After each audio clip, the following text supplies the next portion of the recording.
Hello friends, അപ്പം നമുക്കിന്നൊരു variety ആയിട്ടുള്ള തോരൻ റെസിപ്പി പരിചയപ്പെട്ടാലോ? മിക്കവർക്കും അറിയാവുന്ന റെസിപ്പി ആയിരിക്കും. എന്നാണ് ഞങ്ങൾ ഫസ്റ്റ് ടൈമാണ് ഇത് ഇൻട്രൊഡ്യൂസ് ചെയ്യുന്നത്. ഇതിന് മുമ്പ് ഞങ്ങൾ മെഴുക്കുവരട്ടി വെച്ചിട്ടുണ്ട് ക്യാപ്സിക്കം കൊണ്ട്. ഇതിന് നമുക്ക് ഇഷ്ടമുള്ള കളറുള്ള ക്യാപ്സിക്കം സെലക്ട് ചെയ്യാം. നമ്മളൊരു ഗ്രീനും ഓറഞ്ച് ക്യാപ്സിക്കമാണ് എടുത്തിരിക്കുന്നത്.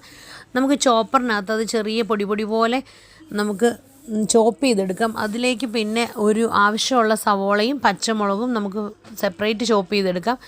അടിയുറപ്പുള്ളൊരു പാത്രത്തിലേക്ക് നമുക്ക് കടുക് പൊട്ടിച്ച് അതിലേക്ക് ആവശ്യമുള്ള വറ്റൽ മുളകും കറിവേപ്പിലയും കൂടി ഇട്ടതിന് ശേഷം നമ്മൾ ചോപ്പ് ചെയ്ത് വെച്ചിരിക്കുന്ന ഒണിയനും പച്ചമുളകും കൂടി ഇട്ട് ഒന്ന് ചെറുതായിട്ട് വാട്ടിയെടുക്കുക. ഒന്ന് വാടി വരുമ്പോഴേക്കും അതിലേക്ക് ആവശ്യത്തിന് വേണ്ട മഞ്ഞൾപ്പൊടി ഇട്ട് ഒന്നുകൂടെ സോട്ട് ചെയ്തെടുക്കുക.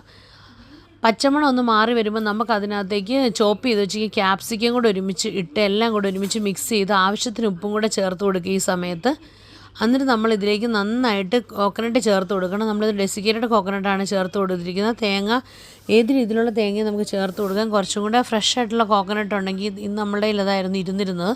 അപ്പോൾ ഇതെല്ലാം കൂടെ തമ്മിൽ മിക്സ് ചെയ്ത് കഴിഞ്ഞപ്പോൾ നമുക്കിത് കണ്ടു കഴിഞ്ഞാൽ ഒരിക്കലും പറയില്ല കേട്ടോ, ക്യാപ്സിക്കം തോരൻ. നല്ല കൂൺ തോരൻ്റെ ടേസ്റ്റ് ആയിരുന്നു. അതുപോലെ നല്ല ഫ്ലേവറും നല്ല ടേസ്റ്റും ഒക്കെ ഉണ്ടായിരുന്നു കേട്ടോ. ചോറിനോട് ഇത് മാത്രം മതി മിക്സ് ചെയ്ത് കഴിക്കാനായിട്ട്.